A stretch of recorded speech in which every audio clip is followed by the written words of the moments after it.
The location for this motion is the courtroom.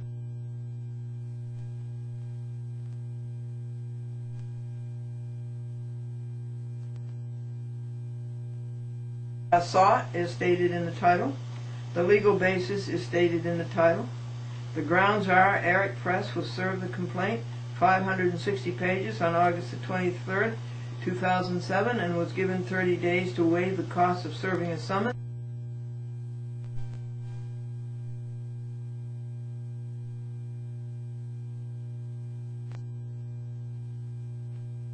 And today is October the 1st, 2007. Eric Press has not answered the complaint, ergo he is in default. Further, he has violated his civic duty to cooperate in saving unnecessary costs of serving a summons, as Glendora informed him in the Rule 4G form. And we are up to page 20. Did Treese tell the truth, the whole truth, and nothing but the truth, so help him God? Treese, answer. Yes or no? And again, after his false statements, Glendora asked for grounds. Why? And I want you to see Treese's signature.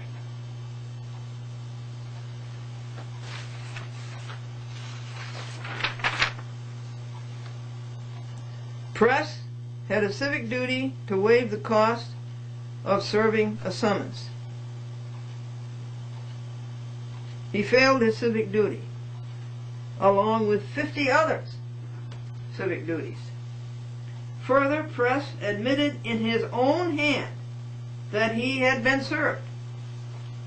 Glendora charges Treese with lying. Is she right? Who is Treese? The magistrate.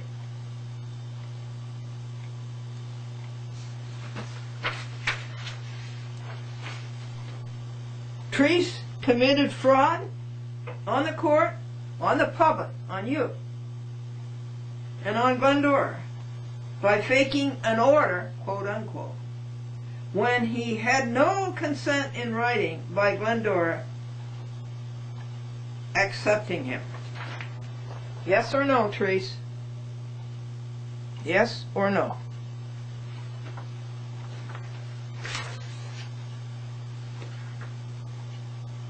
(23) Treese's paper is a nullity. He has no standing to strike Glendora's motion for default judgment.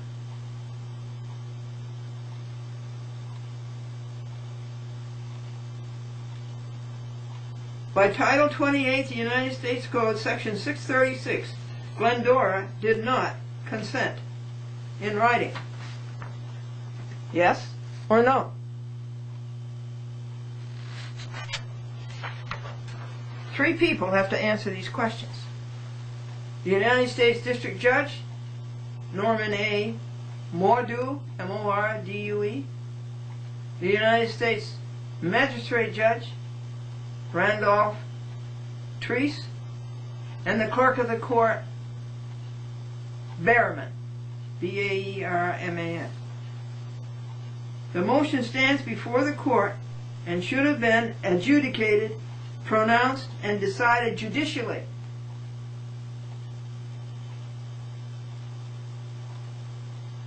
Before or on its return date. Yes? No? And if your answer is no, what are your grounds? This is all for Treese for now. Now we will move on to the second envelope that Glendora received October 18, 2007.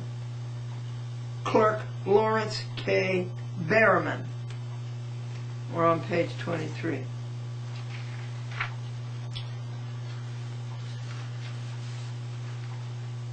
You see what's going on here, folks?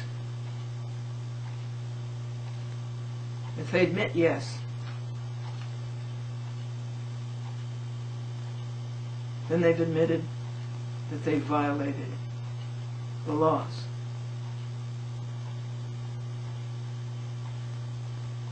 If they don't do anything, if they don't deny it, and I don't hear from them, then they've admitted that they violated the laws. And if they have violated the laws, then they have no standing as a judge, as a court, as a magistrate, as a clerk. Well, the magistrate has no standing anyway. And since they have no standing, every one of their rulings, so-called, is a nullity. Null and void. And they have 15 days until around November 15th, a week before Thanksgiving, to admit or deny. And we're up to page 24.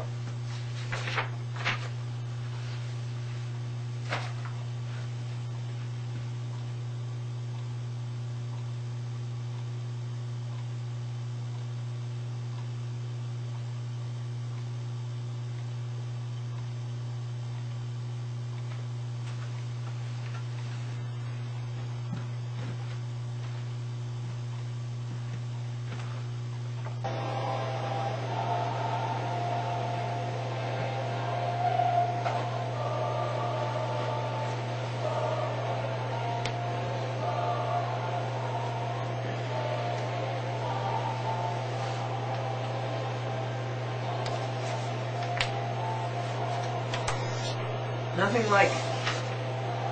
This cat is a judge. This is Judge Sebastian. Why is he a judge? He sleeps on legal papers. Further, Glendora charges you with violation of Federal Rules of Civil Procedure, Rule 75 to 79, failure to file papers. That is your job, clerk.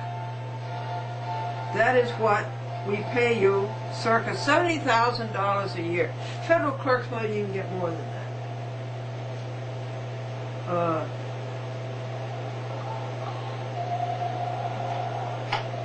State clerks get that.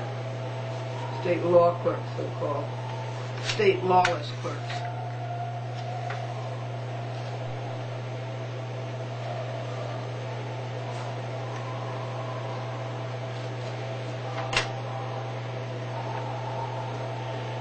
Admit, deny, and if you deny, what are your grounds? Further, Mr. Behrman, further, Mr. Mordue, further, Mr. Treese, you violated Federal Rules of Civil Procedure, Rule 26 to 37, discovery. And that's what it means, that no pro se civil rights case can be dismissed until Glendora has discovery.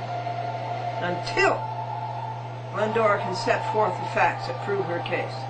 I set forth those facts and that evidence and that proof in my complaint. That's why I made it. 575 pages. And I included in that complaint all of the evidence and proof and testimony that I would have given in the White Plains City Court if coward Eric Press had not run away from trial. But he knew he was going to lose at trial. And so that's why he ran away. One reason. Further, Mr. Behrman, clerk of the court, so-called, you violated my First Amendment right to petition my government for grievance by returning my notice of appeal of Press's rotten work in the White Plains City Court. It wasn't the notice of appeal, it was the attachment that was 80 pages that set forth the dis-Americanism of one Eric Press. Further, you violated my First Amendment right, Mr. Behrman, to petition my government for grievance. You have violated the Constitution of the United States. Now you admit, you deny, and if you deny, what are your grounds?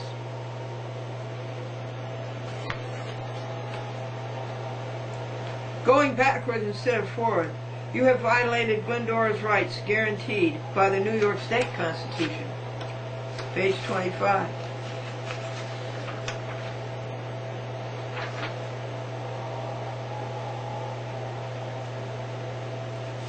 Abide with me.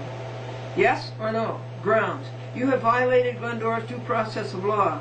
You are a state actor, and you come under Title 42 of the United States Code, Section 1983. You are liable to Glendora. Yes or no? Grounds. You have violated Glendora's due process of law.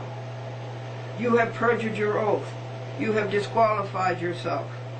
Glendora is returning the paper notice of appeal with attachment. The attachment is vital to her case. You owe her $4.80 postage, and you owe the taxpayers $4.60. You are the taxpayers.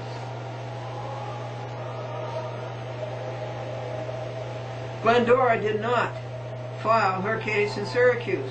She filed her case in Albany. She did not give you jurisdiction to make it to Syracuse. She has a right to chart her own litigation, and you did her wrong. Yes, no, and grounds. You copied her case. Why did you do that? How did she know that you copied her case? Because you copied it on one side only. Glendora knows something that you don't. Everything has two sides. You exercised illegal and unlawful editorial control and censorship in violation of the First Amendment, the United States Constitution, and you violated also the New York State Constitution. This is what I sent him. Vital information. Glendora's notices of appeal to the White Plains City Court against Eric Press. But what's important here is the attachment. And make sure that this attachment goes the appellate term. And you, Mr. Berriman, you should have made sure that this attachment went to the United States District Judge. So you have dropped yourselves into, all three of you, the United States District Judge, the magistrate, and the clerk. You have dropped yourself into a pit of dis-Americanism.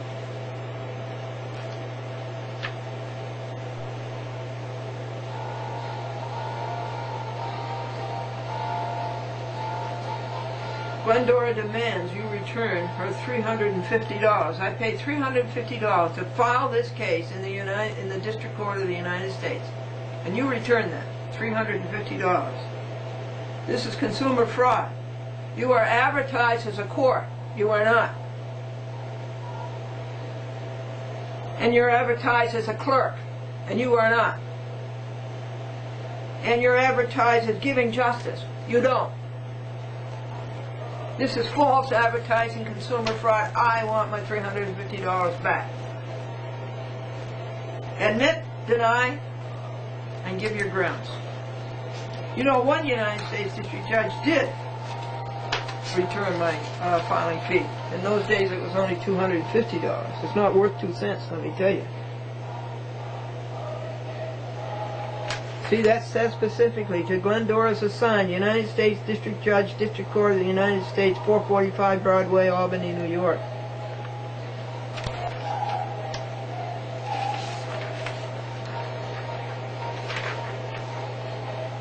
And this is how it was returned to Glendora.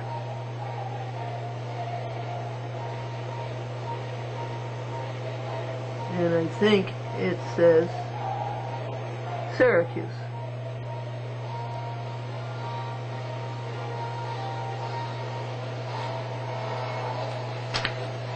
Judge Sebastian is still sleeping on the illegal paper.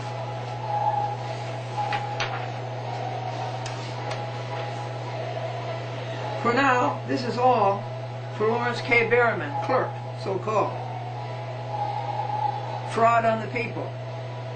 We now turn to the next offender to America, Norman A. Mordue, United States District Judge. Glendora's paper herein is presumptive. You have to deny or rebut. If you fail to do so, then you admit. to and agree to Glendora's charges, and Glendora will let the whole world know. And I started with you.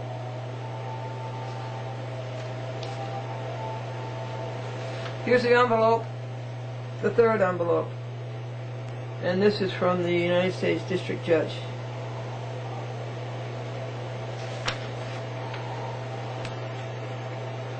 And why is it Syracuse?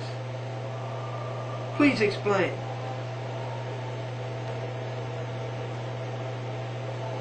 Received by Glendora on October the 18th, 2007, Tuesday. October the 18th is a very important day in our lives. That's the day that Franklin ascended to heaven in the year 2003, 4 years ago. Okay, we start out with Mordue's caption page. Very few things are wrong with that, as you can see: A, B, C, D, E, and F, and G, H, and I. Folks, we are on page 34. It says the United States District Court. That's wrong. I went to the District Court of the United States, which is an Article 3 court. The United States District Court is an Article 1 court. You have no rights. Or an Article 4 court. You have no rights. District Court of the United States is an Article 3 court, where you do have all your rights. Glendora versus Eric Press. Glendora filed her case in Albany. Why did you move it to Syracuse? What is your statutory authority? And you have a magistrate listed here, his initials listed under the case number. By the way, you want to know the case number? It's 1:07-CV for civil -0940. And you have no consent in writing to put a magistrate there. I said no magistrate from the beginning. And the magistrate is in Albany, and the United States District Judge is in Syracuse. And what is going on? And E, it says Glendora appearances, Glendora pro se, plaintiff. Press didn't even appear. And this United States District Judge lets him get away with it. How crooked can you get? Anyway, plaintiff pro se and Glendora says she is proud to be so, and that is Title 28, the U.S. Code, 1654. Don't you ever, ever, ever hire a lawyer. You go and you do it yourself. A lawyer's going to double-cross you every way. The law is always going to be with the court and against you. And the court is always going to be against you. 28 U.S. Code, Section 1654. And then it says Norman A. Mordue, M-O-R-D-U-E, Chief U.S. District Court Judge. Notice that Press is missing. And he is in default, as I said, October 1st. And he puts my name in quotes, and Glendora says no quotes. That is my name.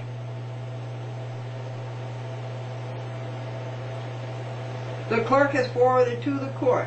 Well, Glendora says abysmally incomplete. See the civil cover sheet. And she asserts a claim pursuant to 42 U.S. Code Section 1983. That is civil rights. Well, at least he's admitted that. But there were at least 12